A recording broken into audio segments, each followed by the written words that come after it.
Good evening. Today is July 22nd. It's 5:30 p.m. and we're beginning the evening with our work session and a city update from Mr. Brian McCain. Yes, ma'am. I have a few of them tonight. The George R. Williams Memorial Carousel Day is this Thursday from 5 to 9 p.m. Come celebrate the 113th year of the carousel with free carousel rides at City Park. There are 2 free pools this week. The Ray Aguilera Park Pool Free Day on Wednesday, July 24th is from 12 to 5, sponsored by the Academy of Los Animas Online. And the City Park Pool Free Day is on Wednesday as well from 12 to 2:30 and 3 to 5:30. El Centro del Quinto Sol is having a school supply drive through August 2nd.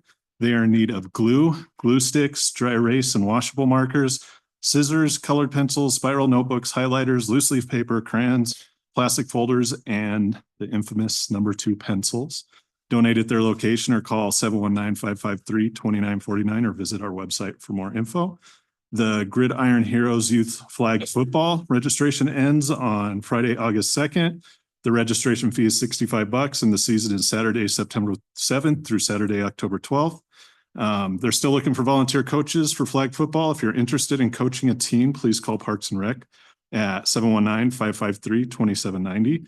And the Pueblo Police Department, the city of Pueblo received notice of award from DOLA, the Department of Local Affairs, for a $1 million grant to assist with funding the Real-Time Crime Center with the Pueblo Police Department. We drove down to Montrose, 11 hours one way, to go in front of their board and kind of explain what the Real-Time Crime Center was and get the funding. And they announced that, I think, today.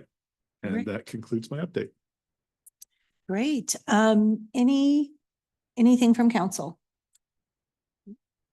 Okay, well, we'll go ahead and we'll go into our first guest tonight, and that is the Nature and Wildlife Discovery Center with Taylor and Lisa. Thank you, ladies. If you go ahead and turn on your mics and you can start your presentation.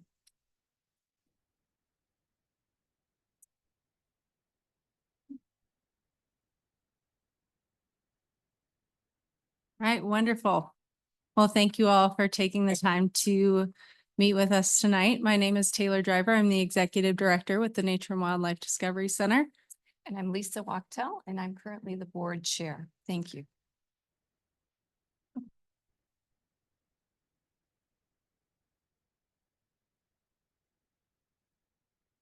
All right. So we're here today to just kind of walk you through who NWDC is for some of the folks new to this city council, showcase some of our recent accomplishments, highlight our financials, outline NWDC's future plans. On the table, you'll see I did provide you all with our new strategic plan, and then discuss some key challenges that we have and answer any questions you might have for us. Okay. We began with a mission statement for the NWDC back in 2018 in our merger, promoting environmental stewardship, community health through a tripartite mission statement: nature education, wildlife rehabilitation, and outdoor recreation. In our strategic planning process, we used this platform and tried to create a vision that would reach out to the future. So we envision a thriving urban, rural, and natural ecosystem here in southeastern Colorado to foster resilient connection between people and planet. And then our core values are really important to us because they guide our day-to-day actions and our priorities and help with decision-making. We are looking to make sure that we have equitable access for natural experiences, connecting with our community, preserving and restoring nature, collaborating with our wonderful partners, inspiring future generations, and to always encourage learning.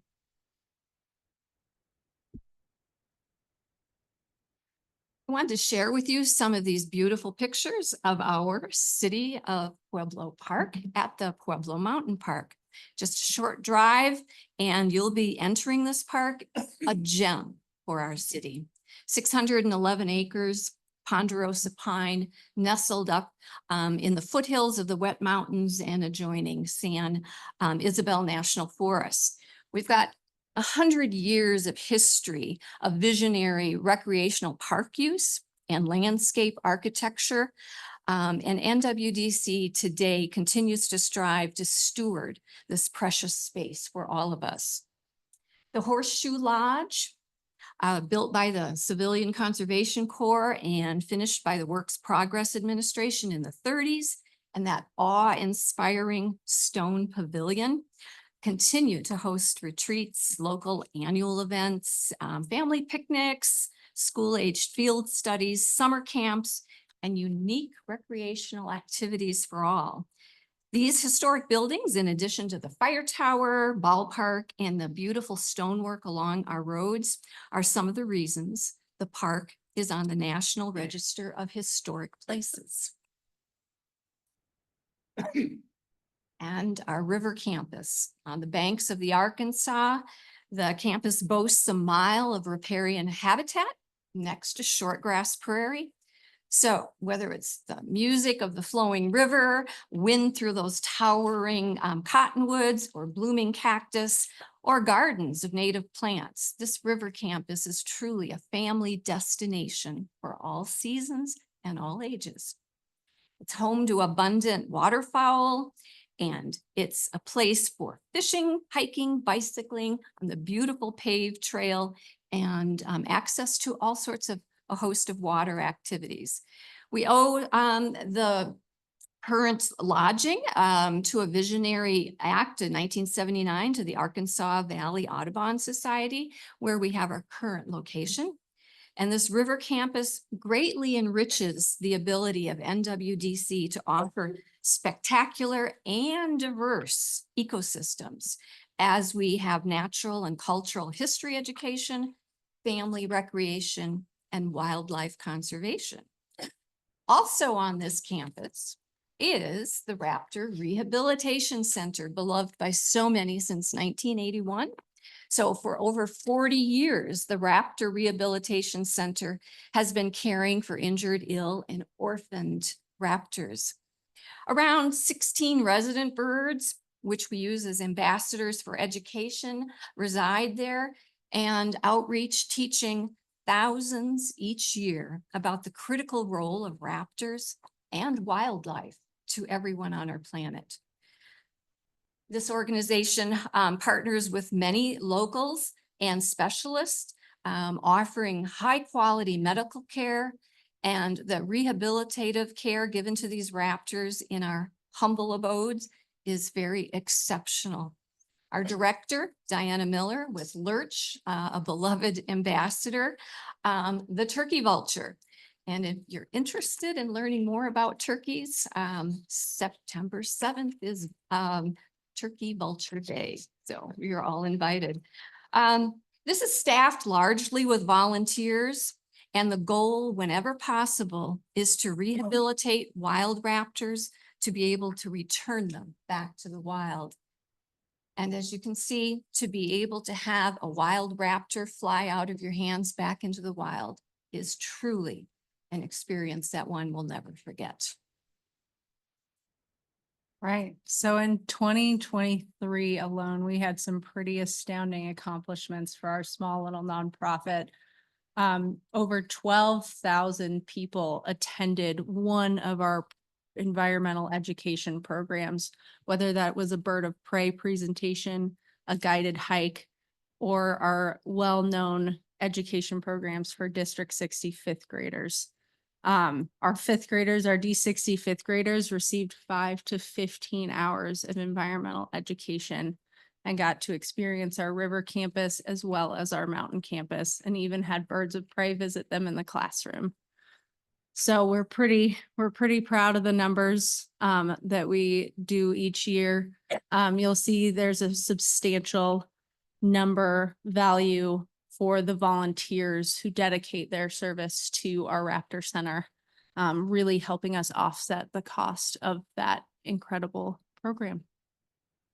And then land management, it doesn't stop for us with just our programs.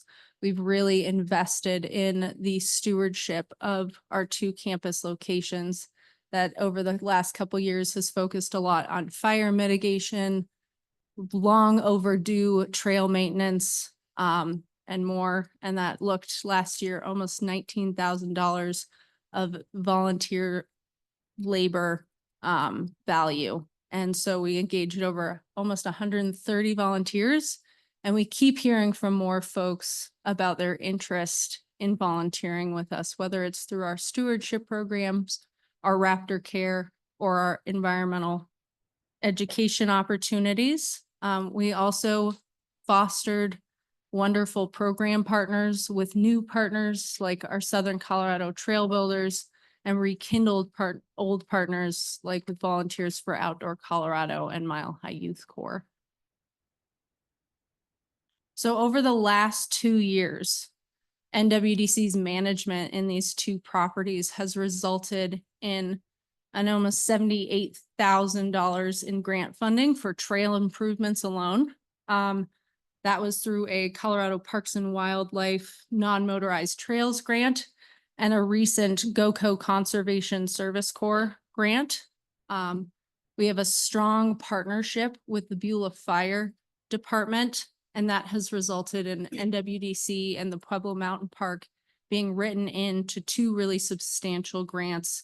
One particularly substantial grant being the Colorado Strategic Wildfire Action Program, which activates the state wildland inmate fire crew team in 2024 to provide the park with 9 weeks of fire mitigation valued at $600,000. And so as we, over the last 2 years, have really focused on our partnerships and our activation of volunteers within our community, we've brought in more money to the management of this park and the river campus. So our cost effectiveness. So right now, the city of Pueblo currently funds NWDC's management of 650 acres of public land at about $300,000 per year. The National Recreation and Park Association's industry standard for managing public spaces is between $500,000 to $150,000 per acre annually. So we're currently operating under industry standards for the management of these public spaces.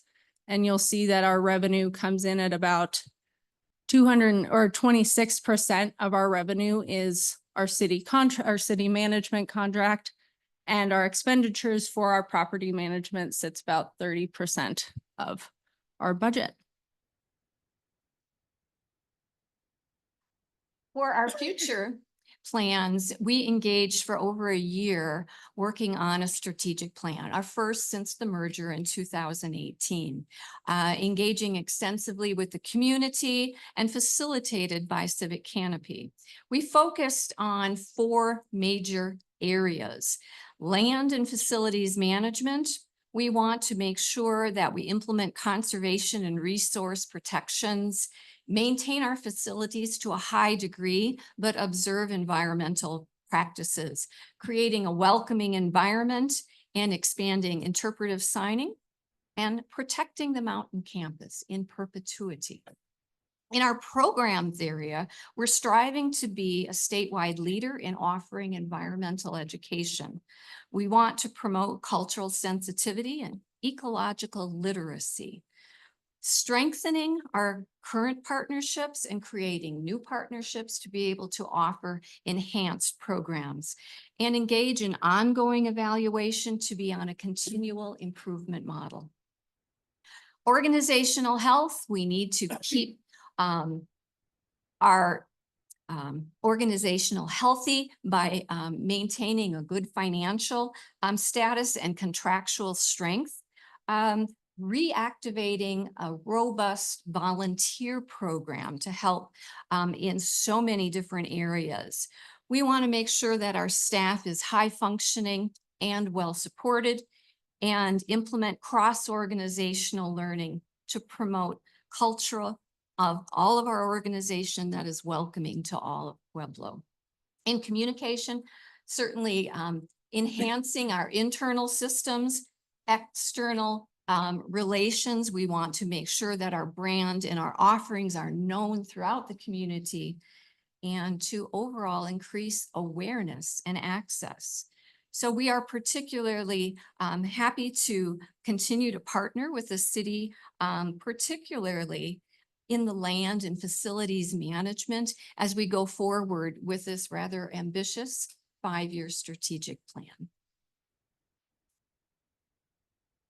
So our most pressing land and facilities management issues right now, which after talking to Stephen Meyer, will likely be presented to you all in his budget request, is our river campus, our beautiful, wonderful oasis, just on the west side, does have reoccurring flooding.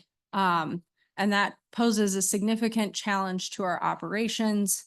It threatens our infrastructure and regularly disrupts activities. So we are hoping that the city will assist in the feasibility study of effective flood control measures when that time comes. Our mountain campus, home to 8 miles of trail and just a real hub for folks to get out of Pueblo and explore the beautiful foothills of the Wet Mountains, has the fire tower, which is one of the largest draws, that has been deemed unsafe to the point where we have removed climbing access to the top, and it does need to be rebuilt.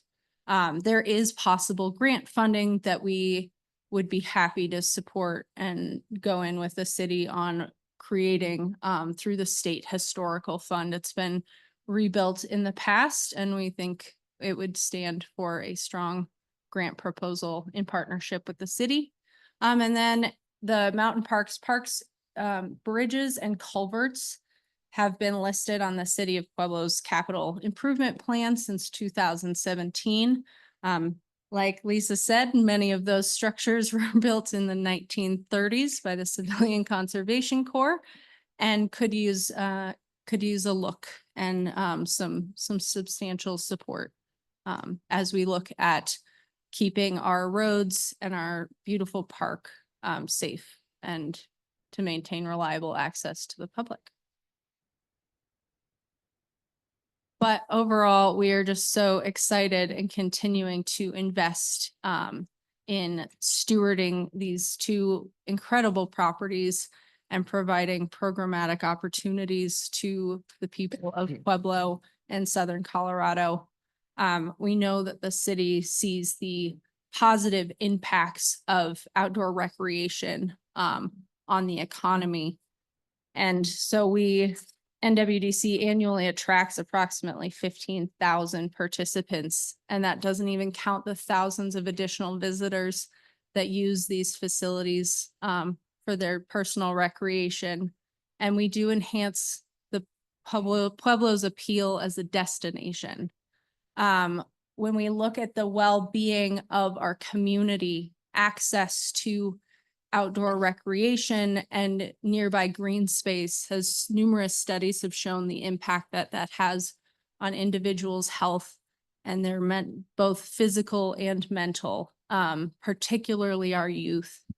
And we are really focused on our programs really help people both feel connected to the space as well for connected to the space, and then also fostering their willingness to give back to the spaces that they are connected to.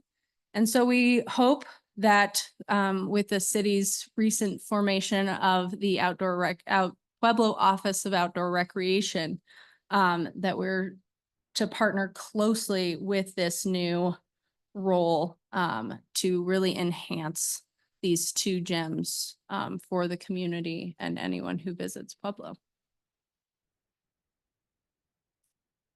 Right. Do you all have any questions for us? Any questions from council? Councilor Gomez?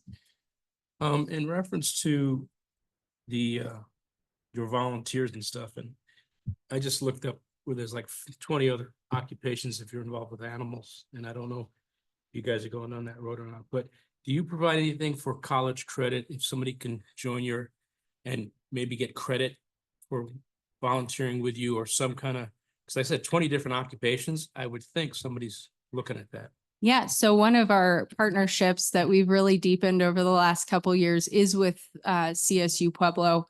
And CSU Pueblo actually funds a handful of different internships with NWDC. We have folks who can go in through our environmental educator program for interns. And from that, we've actually hired on those folks part-time after their internship. And then we have about 3 pre-vet internships that are also funded by the university that work with our Raptor Care. And so that's an area we're really deepening, and that pathway for engagement from kindergarten all the way to well beyond is something that we're really focusing on and making sure our programs allow for people to kind of build with us. That's good stuff. Are you done? Yeah. Counselor Latino? Taylor and Lisa, I used to jog in that area. Is there a restaurant currently there? Because there used to be at one time.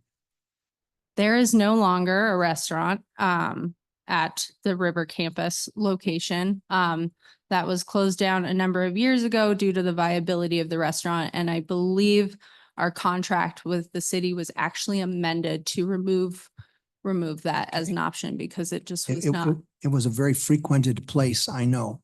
And the apparel shop that you have, is that gone too? No, we currently do have our gift shop visitor center still open, and we use the old restaurant space now as kind of a hub for our environmental education programs. Thank you. Counselor, President Aliff. Thank you, and thank you very much for sharing this. You know, a few years ago, and first I want to commend you and your board. A few years ago, we were in a meeting with the center and the park, and literally I left that meeting saying that it would not be open another 90 days. It was going to be shut down. We were going to have to do drastic things as a community to get it back open, and it was a very disturbing time at that time. But in a few short years, I mean, we didn't have a strategic plan before. We didn't see 5 years into the future. We didn't see numbers. We didn't see anything. All we saw was panic. And really, this is an incredible turnaround. There's a lot of work to do, and I understand that, and I don't want to gloss over that. But obviously, you guys are going in the right direction, and you know, for me personally, I can't thank you enough, and be sure and share that with the board that this is good and you're moving in the right direction. And it's much easier for us to take or for me, I mean, I'm just one guy up here, but it's easier for me to be supportive and to be very positive moving forward when I know that the leadership and the planning is going on, and you guys are doing a fantastic job, and I thank you for that. Well, thank you so much for those kind words, and we are excited to continue to celebrate all that we've been doing and are ready to get our boots dirty to continue to make it happen. We're Thank you. proud of our staff, our board, and the community for stepping up in a time when we needed to. And we're so glad to be here today. Counselor Flores. I was interested in the Beulah Mountain Park and your lodge. Could you expand on, I know you have a contract with the fire district there. Is that kind of a central place? I know there was a fire up there, obviously, a month ago, and I'm just wondering if we allow, there was a lot of men up there fighting that, and it was really arduous work that they were doing because of the the amount of mountains they had to climb and all of that. Do you have, you mentioned an agreement, and I'm just wondering if the facility, the lodge facility is available when something like that happens in the area? Wow. Yeah, yes, and we have to, a big shout out to Mayor Graham and the folks at the Parks and Rec for really working with me to navigate a pretty quick turnaround on a U.S. Forest Service contract to allow for camping at the park for a lot of the firefighters, which doesn't typically happen. And then we were also able to provide their day sleepers, so all their a lot of their firefighters who fight during the evening, lodging at our the Horseshoe Lodge. So that was a phenomenal use of that facility, and we were happy to be able to provide that for all those firefighters because they helped ensure that that fire got put out, as it was a little stressful. Yes, my home is right up there as well, so I was very grateful What to is that the space. occupancy of the lodge? We can fit about 90 if we're full, all the beds filled. So about 60 dorm bunk beds and then 11 individual rooms.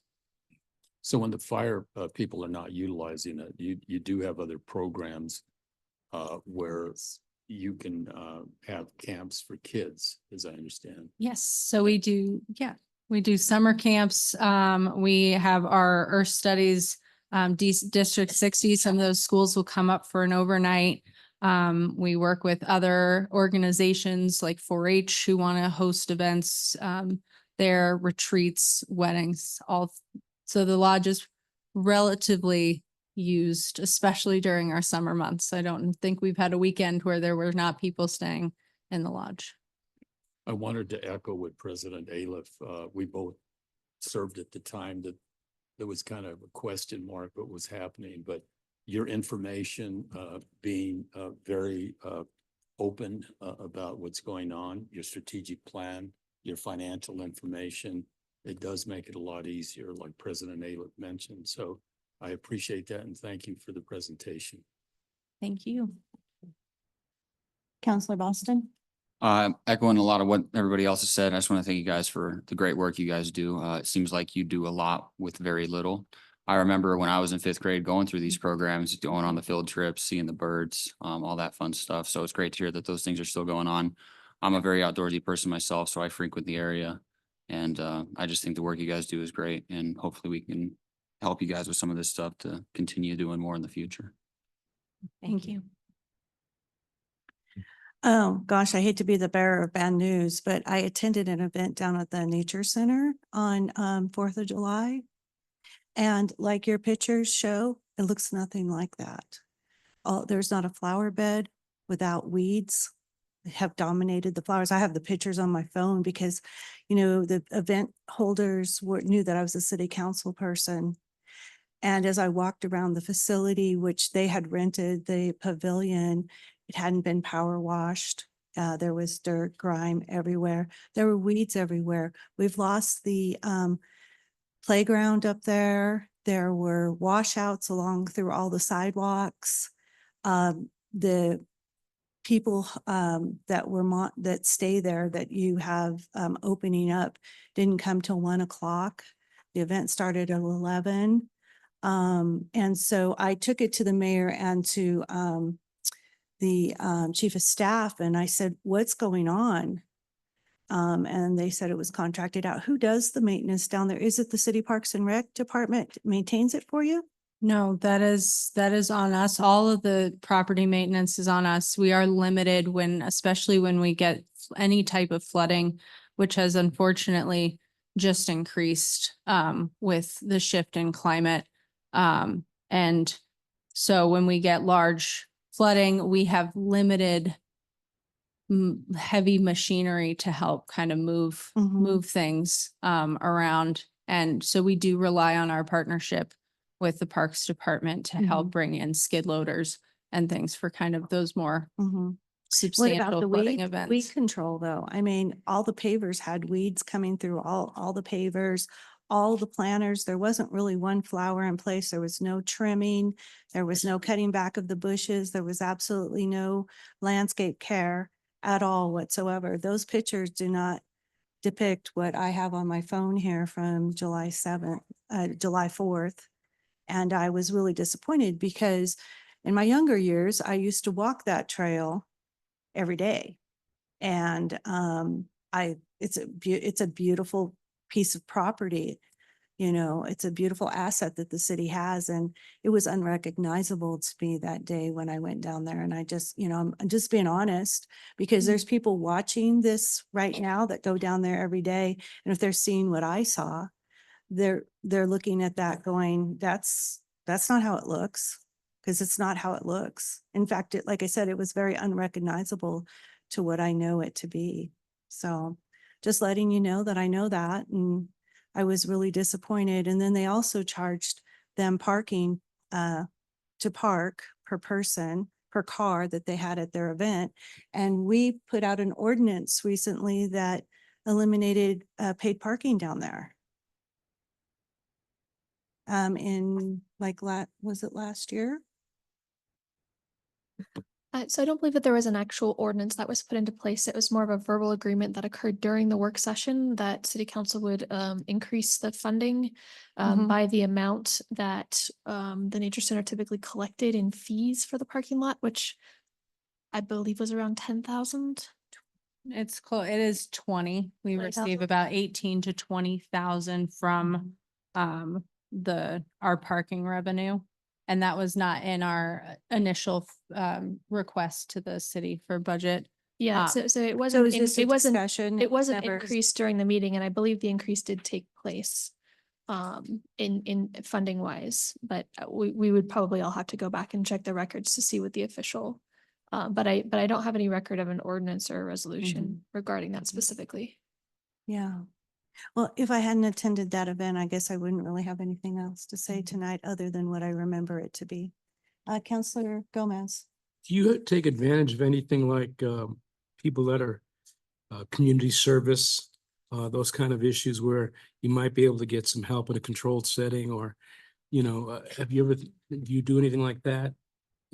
Yeah, we partner with YOS, so Youth Offenders Services, for maintenance support. We do have a 2-person maintenance, full-time maintenance team with 1 part-time maintenance person. And then we also have just recently developed a partnership with the Master Gardeners through the CSU Extension Office, which have been focusing more on addressing our issues of our flower beds at our River Campus location.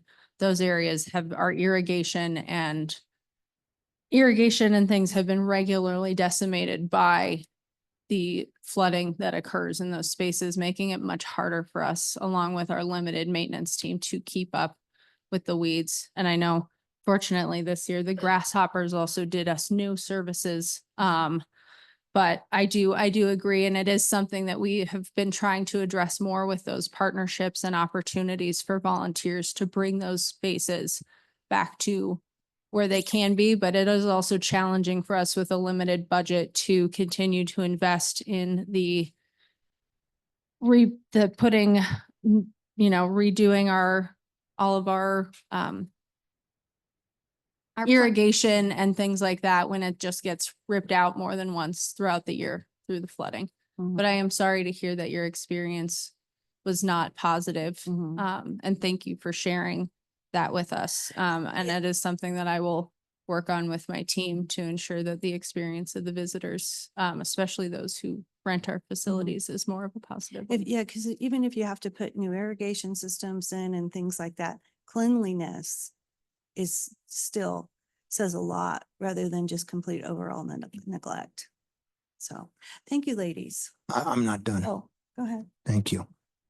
With regard to what we've been talking about in terms of the weeds, et cetera, et cetera, et cetera, I'm going to suggest that you contact Joe Domko from Catholic Charities. The city and county, the city, not the county, but the city of Pueblo just contributed $200,000 for a program for the homeless to put them to work, to give them some sense of integrity and Southworth, and get a hold of Joe, see if he can help you and they can get a crew out there to help you do some of the things that need to be done. Clean the weeds, beautify the area, okay? And you tell him that Joe Latino, I don't need to get into that, but his dad and I worked together in the Jefferson County Schools years ago as coaches. But anyway, get a hold of Joe and see if they can help you, because they have a program that the city graciously contributed a couple $100,000 to put these folks to work and give them a sense of self-worth. Okay? Thank you. In fact, I think I have his number and I'll give it to you when we're done here. Great. Thank you. I appreciate that. welcome. Okay, is that everything? That is everything from us. Alrighty, thank you. Thank you. Next, we're going to have a presentation from the Energy Advisory Commission with Mr. Kent Dante. And Mr. Andrews is also accompanying him tonight. Good evening, gentlemen. Good evening, counselors and mayor. Thank you for the opportunity to present.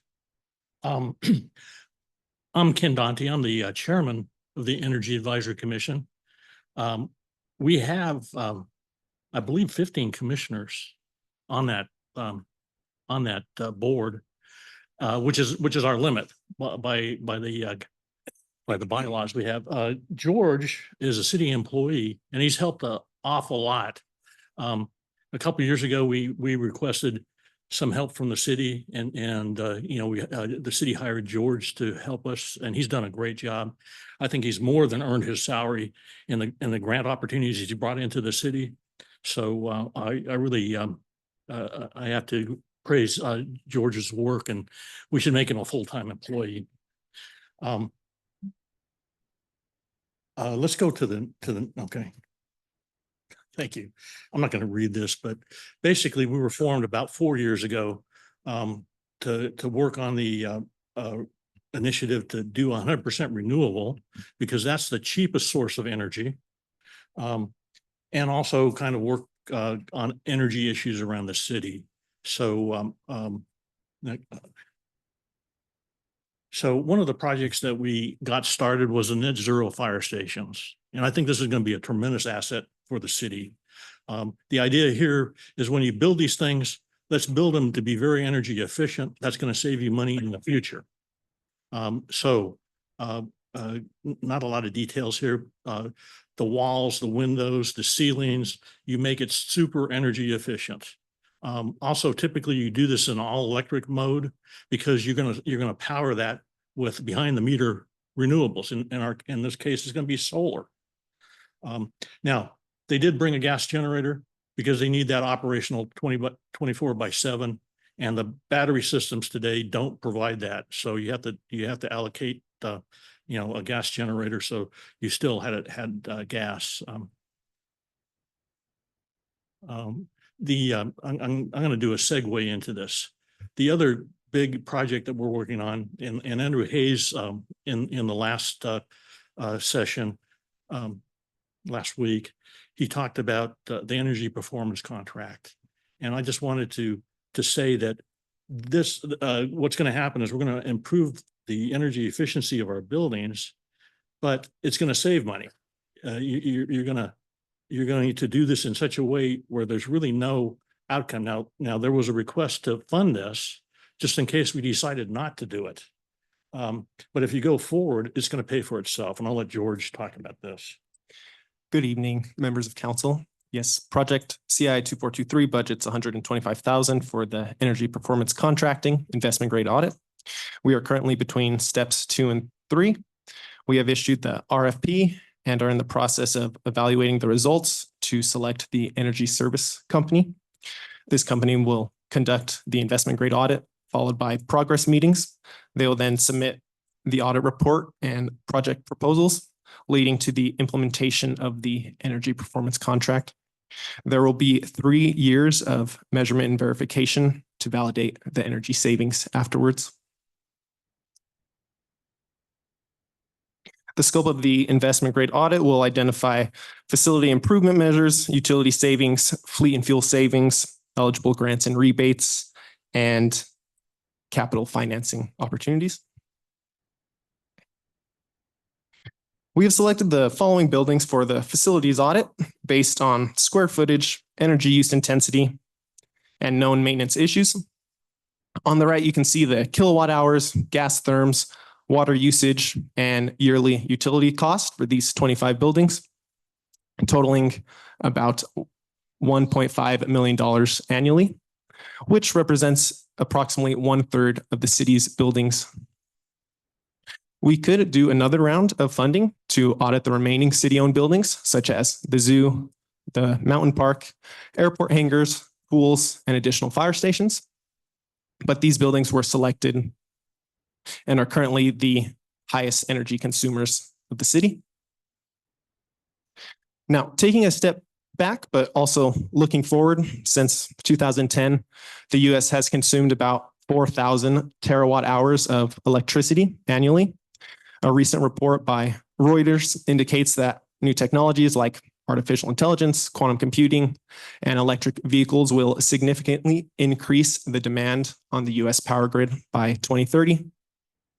The rapid build out of these technologies, along with corporate and government clean energy pledges, has led the International Energy Agency to recommend tripling renewable energy capacity by 2030 to meet demand and reduce greenhouse gas emissions. As computing power increases and EV adoption grows, the electricity supply must expand at affordable rates. Colorado's 2030 EV plan. The state of Colorado has set a goal of 940,000 EVs on the road by 2030. Currently, there are about 130,000 EVs based on data from the Colorado Energy Office. The city is taking a proactive approach to the increasing EV adoption in the community and the state. We have recently joined the Charging Smart pilot program with DriveClean Colorado. This technical assistance and certification program helps municipalities achieve EV readiness goals. These are the certification levels in the Charging Smart program. Although we are early in the process, the city has already met several requirements, such as purchasing EVs for the city fleet, installing a public charger, and working on an EV readiness plan. The categories in the program include planning, regulation, utility engagement, education and incentives, government operations, and assured mobility. And now I will pass it back over to Ken. So the rest of the discussion is going to be about Black Hills and their predatory behavior to their electric customers. Everybody's seen this chart, but it shows Black Hills on the right side, the two investor-owned utilities. Black Hills being the most expensive in the state. When Black Hills in May of 2004 proposed their clean energy plan, they showed a decrease in the customer bills. Then Black Hills management brought in a new guy and totally reversed that trend. So they broke their promise. They're already expensive, and now they really want to increase it. Not clear what they're going to provide for that increase. So an investor-owned utility is regulated by the PUC. It's a for-profit. To operate in Colorado, they have to hold this certificate of public convenience and necessity. And basically this certificate gives them rights to operate as a single entity providing power. Another piece of this that comes out of the PUC with a city, you can form a franchise agreement, and this agreement is kind of a two-way agreement with the city, but it allows the utility to basically operate on city lands to build their infrastructure, their distribution system, some transmission, and with this also comes a promise of reliable, safe, and affordable. And I would say that Black Hills has failed on that affordable piece.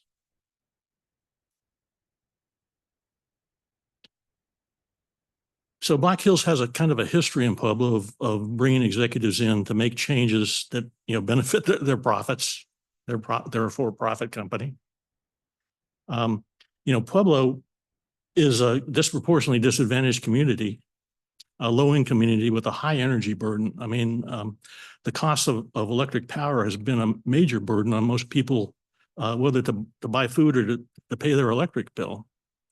And this has caused a lot of damage in our economy because of the high electric rates. We're not going to see a computer center come into town, for example, because nobody's going to want to operate with energy costs in the 21 cents, which we're paying now, and with their increase is going to go up to about 24, 25 cents a kilowatt hour. So I'm saying, can we really trust Black Hills with anything? In this clean energy project, they said they were going to bring 400 megawatts of renewable energy because it's cheap. It's really inexpensive to build, and it will save them money in operating Pueblo. But now they've kind of switched gears 180 degrees. They want to charge us more. So some of the solutions, maybe we can get the PUC to reject their CPCN and allow the city to replace them. This might be better if we did it for the full Black Hills territory. And I think there's other communities that probably share the opinion about Black Hill and their high rates. There's a 2025 off-ramp that we could try to municipalize again. Of course, the last time Black Hills spent over $2 million fighting that, and the pro municipalization campaign had very little money, about $70,000. So you'd need to partner with somebody who would be willing to make that fight a fair fight. The city, in its franchise agreement, is allowed to generate its own energy. Maybe we could do that at a large scale and replace Black Hills. There's an option in the state. Now, it's not legislated yet. It's not real popular because the investor-owned utilities fight this. It's called community choice energy. And this would allow a community to replace their energy provider, but it would have to become state law in order to do that. And it's not even in the agenda for legislation in 2025. But I bet you if the city of Pueblo were to ask for it, it might happen. Or we could do the more reasonable thing and ask Black Hills to decrease their bills by 18% rather than increase them by 18%. So that's the end of the presentation. But I wanted to make a comment. I think it might be time to reform an energy commission like we had with the city council that's strictly focused on replacing Black Hills and how we can go about doing that. So that would be my question to the city and to the executive office. Anyway, any questions? Councilor Gomez. Yeah, I'm just trying to figure out again how this all came about when we have basically the voters slipping this electrical noose around their throat. And if I'm reading this right, 48% increase more than the other Front Range towns, if I'm correct on that. And now you're going to go for another 18%. So you're getting close to 65%, 70%. I'm wondering how did that come up? How did they do that? Did they do through some other nonprofit thing that I'm starting to find out now? And I look at their mission statement. It specifically states that they're not supposed to get involved with any political organizations and or parties, and because of the integrity problem. Now, when I looked at Black Hills Energy, and I wanted to know who's doing the charities and the donations, I came up with the name of a person who also sits on the executive committee for the Democratic Party in this community. And I'm curious if there's politics that are being played, it's exactly opposite of what their Black Hills Energy says they shouldn't be doing as what they are doing. You know, on their political side, I can't answer for Black Hills. I mean, you'd have to ask them. I know that in the last municipalization funding, they started offering about $200,000 to nonprofits and charities. And, you know, the last campaign caused that to happen. But that doesn't exclude them from funding, you know, political campaigns and things of that nature. Now, I don't know the legality of that, but I'm sure they're an organization of mostly lawyers. They can probably figure it out. Well, they were busted in 2023 for doing just that. And I've got a lot of documentation I put together on this. And, you know, when you start following the money, it's pretty easy to see how they've done it.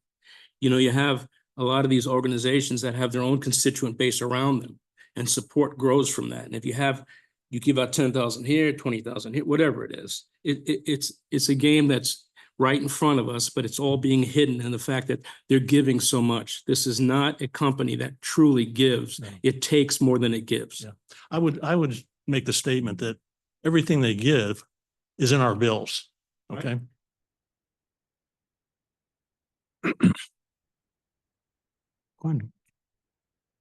Ken, can you elaborate a little bit about the committee that we were all on a couple of years ago and explain to some of the council members that may not have been aware of that, what this was about as it related to utilities, in particular Black Hills, and where they were going at that time with this community?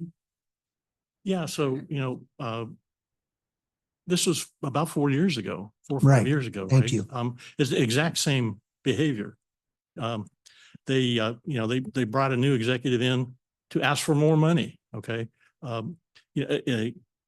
Maybe we can go back to, there was one chart. I mean, when Black Hills first came in here, Excel said, we're not going to sell you any more energy. So that opened an opportunity for them to build their Pueblo Airport gas station. Okay. And in that build, Black Hills has a couple corporations involved in that. Basically, Black Hills Corporation, and then Black Hills, Colorado is buying for that corporation so they can kind of stack their benefits, their ability to pull more money out of their customers. And that caused rates to double. Okay. And around 2017, they put in another ERP, Energy Resource Plan, where they were going to raise the rates for, you know, customers. They're going to create a net metering class, try to do away with net metering customers, and that was fought pretty hard. And we had some commissioners. Francis Concilio was one at the time that really helped Pueblo and stop that from happening. And as a result, they lowered the customer service fee down to a more reasonable rate, and lowered our bills and stopped that the whole thing with net metering. So that thing was stopped. And I think we're at another time like that. You know, we can ask the PUC to help us. The PUC really is the legal entity to help us with Black Hills. You know, we as customers have no voice. We have to go to the PUC. You're going to hear Diane, my wife, has a request in for everybody to comment at the PUC. So she's going to show us how to do that. But we created this organization called Bring Power Home 2020. And there was a big buy-in. I mean, we had this auditorium filled with green t-shirts, with the Bring Power Home t-shirts, because everybody had it with Black Hills. We can do that again, because those people are still out there. I mean, I'm still here. I mean, the reason I'm focusing on energy was really because of the bad behaviors of Black Hills. So I learned a lot about energy in the process. And now, you know, I'm on this energy commission trying to help. I would really like to be doing the good things like net zero fire stations and energy performance contracts. That's the stuff that's really going to help the city. This other stuff about just the bad behavior of our electric utility is annoying and exhausting. We got to stop them. Counselor Gomez? If you remember when, I believe his name is Campbell Hawkins was here and I specifically asked him what profits you had in last year, 500 million. That's $500 million. Maybe it's me. And then I asked him, how much have you returned to people who are struggling to pay their bills? What did they tell me? We'll have to get back to you.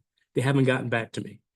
This company, as far as I'm concerned, is beyond a predator. They're pariahs.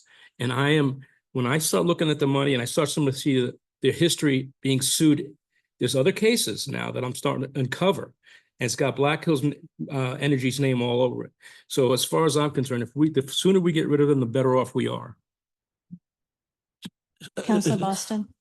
So I wanted to make a comment on that. You know, back when we were fighting this, this idea of municipalization came out.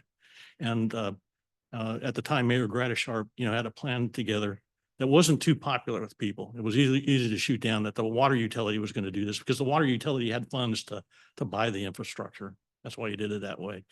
I think it would be better to, get an energy company if we wanted to fight this again, but municipalization would be the best choice because then the people would own it. And if we had a complaint with it, we'd go to the electric company and say, what are you doing? And they would have to address us because we're customers, okay? Or a co-op type thing, right?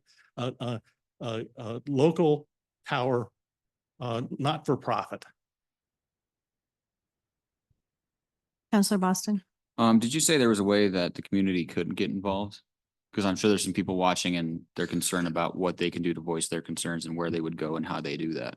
Yeah, actually, I don't want to, my wife has kind of put together a use case, instructions, a recipe on how to do that.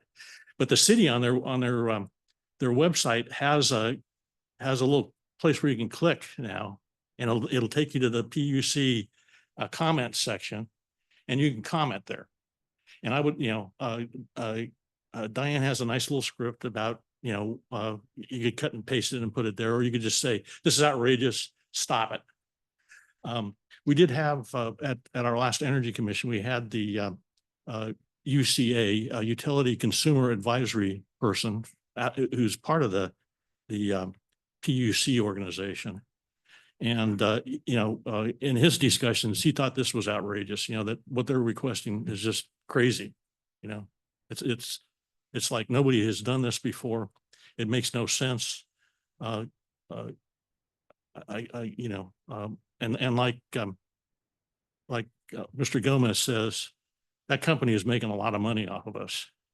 And if you got experts to dig in to their financials and experts to dig into the FERC statement, because they have to file FERC things, you could actually find out exactly how much they make off of us. It's in the tens of millions just for Pueblo. And then also, I think, the EPC sounds like a great opportunity going forward. It's definitely something that I'm excited to hear more about. And I'm really hoping that Andrew can secure that grant so that you can become full-time, because I think your efforts have been really good for the city so far, George. Okay, anyone else? Mr.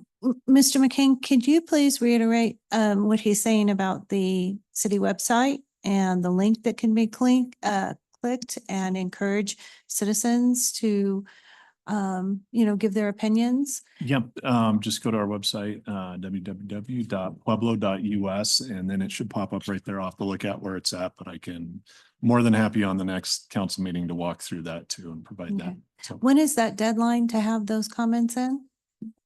August 2nd. August 2nd. And do we have any plans of obtaining legal representation to Are there any hearings for the PUC? What's the update there, Mayor? So the city, the county and Pedco have collaboratively formed together and we've hired outside counsel, Francis Concilia, to represent us all in a united front. And I actually had a email today from the PUC. They're coming to meet next week with President Aliff and myself to discuss how they'll be hosting the hearings within the city of Pueblo so that the community can go and give comment. So after our meeting next Tuesday, we will be able to provide more information on how the council and community members can come to the hearings and speak. Okay, great. If you don't recall, the last time this happened, 2017, the PUC, commissioners had their hearings here in Pueblo. And there was a lot of testimony from Pueblo. Every time they come to Pueblo, there's a large audience. Okay, so I would encourage them to do these things here. Mhm. Okay. Thank you, Mr. Dante. Thank you, Mr. Andrews. Yeah, thank you. All right. Anything else from council? Well, it is 6:31 PM and we're going to adjourn this meeting and we'll return at 7 o'clock for our regular meeting.